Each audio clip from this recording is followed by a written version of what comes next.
The first thing you have to do if you're going to protect anything is you have to identify what you're protecting. We talked earlier about the fact that most people have never defined what their sufficiency income number is. That is that life that's good enough, putting you in the position that you realize that a lot of things could go wrong in life and you could retreat back to a sufficiency level of spending. And more importantly, that being an agreement that you make with your spouse earlier rather than later, so that when things happen that cause you to need to live in a sufficiency situation or parts of your life need to retreat to sufficiency, you already have an agreed upon strategy. It's not like coming out of left field and a spouse that's been in the dark financially had no idea that you might have to make some of these shifts. So what you do first is you just do a sufficiency budget. Look at your existing budget and take out all the things that you realize are surplus. This doesn't mean you're going to stop doing those things right now. It just means you're creating the awareness of what it means.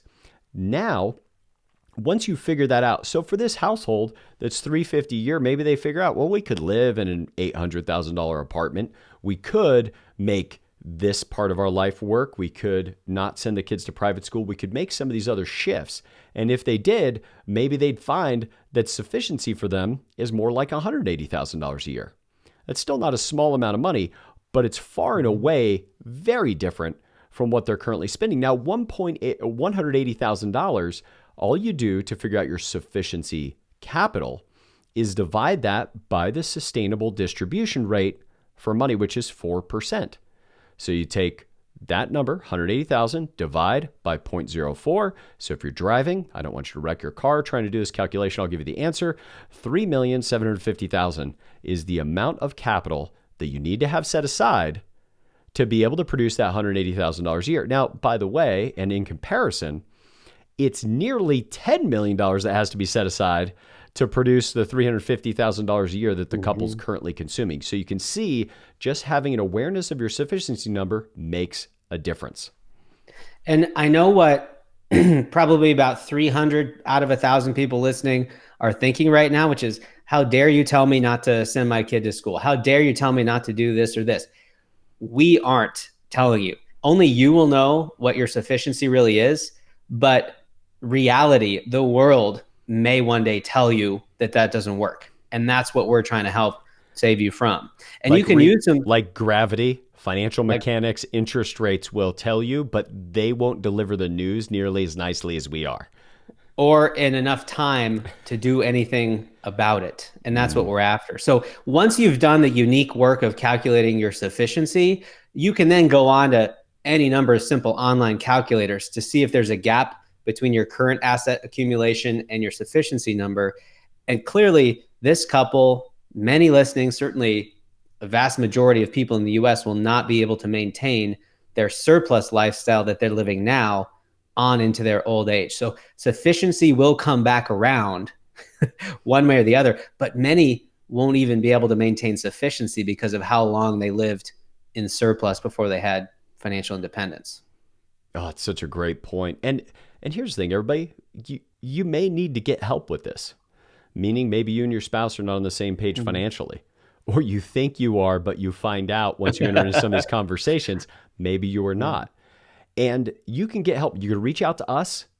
You know, if you're having trouble getting through the sufficiency calculation, you just want to have a conversation with somebody to maybe sketch that future the way you'd like to live it, and then figure out what the resources are that you currently have to make that a reality. We're more than happy to do that with you. We'll spend some time with any podcast listener to help them think through some things. And we may or may not be a right fit for you, but it is definitely worth taking the time, be in the assessment, and get some help in making that assessment. But let's get to it. What can you actually do from today? What can you do differently? What can you walk away today with a different mindset? First, realizing that you can control your sufficiency. That, as John Dewey said, who's a famous American philosopher, is he had this thing he would say is, it will do. Like, it is good enough. Well, the thing is, too often people don't do a calculation of good enough with their finances. They don't take the time to know this would keep me okay. Now, for the time being, you can divorce yourself a little bit from it being your current budget. Just think, if I were retired today, what would be the minimum that would need to come in for me to have a good life? And as soon as you can identify that number, instantly you do something to cultivate contentment. You know, there's a famous business coach by the name of Dan Sullivan, and he talks about something called the horizon. And that for many of you listening, especially those of you who are business owners, which we know is a majority of our audience, you look and you keep setting new objectives for yourself. You keep moving the goal of happiness over the cognitive horizon, like trying to catch an actual horizon. It actually doesn't exist. The horizon itself doesn't even exist. It is just where land and sky meet in the distance. It is literally a linguistic construct, and yet that's what we do with our own achievements. We're constantly looking forward, hoping what we can do is achieve that unachievable, achieve that future objective. But what it does is it leaves us as a constant goal-striving mechanism of a human being, never really getting a chance to celebrate or cultivate the contentment that we can produce by realizing we've already covered a great deal of ground.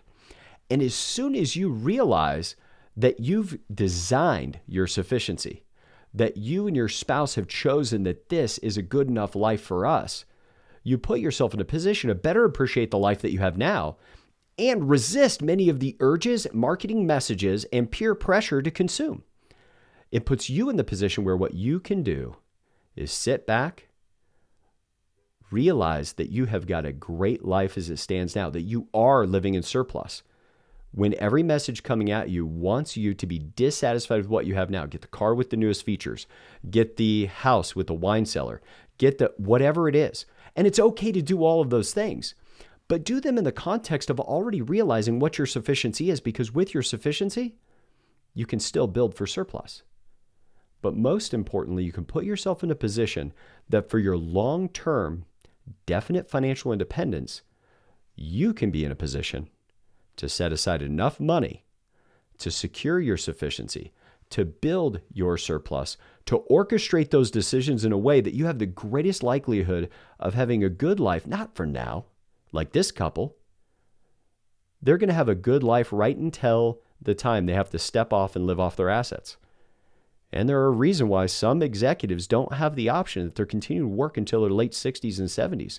Why some business owners never sell their business, because they find out when they go to sell it, it doesn't get them as much as they would need to replace the income they had while they were working there.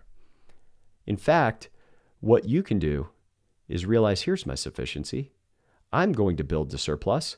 When you get that next pay raise, when you take those additional K1 distributions, you realize you're already in the position to have your sufficiency handled, giving you a better chance to set aside more money for the future, to create the surplus for the rest of your life, to put you in a position to have a good life for the rest of your life. Hey everyone, thanks for watching.